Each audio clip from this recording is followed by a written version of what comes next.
This video will help Wisconsin motor carriers and owner-operators understand what must be reported under the International Fuel Tax Agreement, IFTA, and the International Registration Plan, IRP. Most two-axle vehicles exceeding 26,000 pounds and all three-axle vehicles that intend to travel interstate need interstate fuel tax and registration credentials. IFTA is the program that disperses your fuel tax dependent on where you drive, and IRP is the program that apportions your registration fees to the jurisdictions you travel in. Motor carriers and owner-operators operating a qualified motor vehicle across state lines are required to keep and maintain accurate records.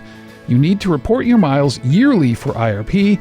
You need to report both miles and fuel quarterly for IFTA.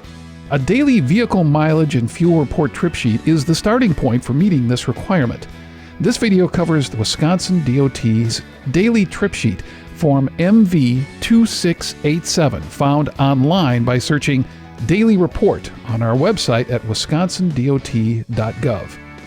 Form MV2687 is an approved mileage source document if properly completed.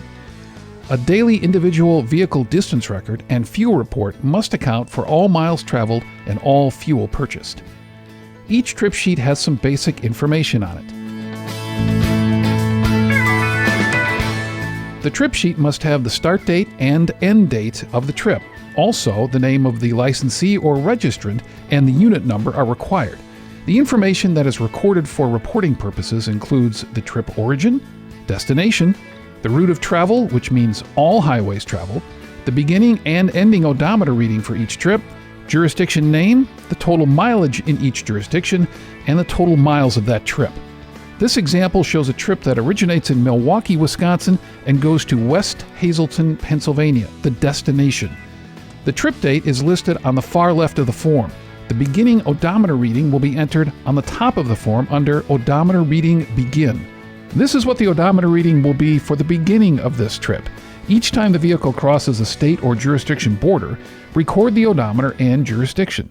This will help determine the miles traveled in that jurisdiction where travel was just completed. For example, if your odometer reading is 101004 when you are leaving Indiana and entering Illinois, that number is recorded so that you know what miles were traveled from this and the previous reading. In each jurisdiction, the route traveled is listed next to the date under Highways Used. List the amount of the fuel purchased at the pump under Gallons Received. The name and location of the fueling or gas station will be filled in under Vendor Name. Keep all fuel receipts. It is not enough to just write this information down on the trip sheet. The ending odometer reading will be listed on the bottom of the odometer reading column. This reading is the same total as the last reported reading from this trip. The next trip's beginning odometer reading should be the same as this trip's ending odometer reading in order to report all miles. Remember, all miles traveled, whether with or without a load, for personal use or while on or off duty, must be reported. For questions on Wisconsin audits, please contact the Motor Carrier Audit Unit.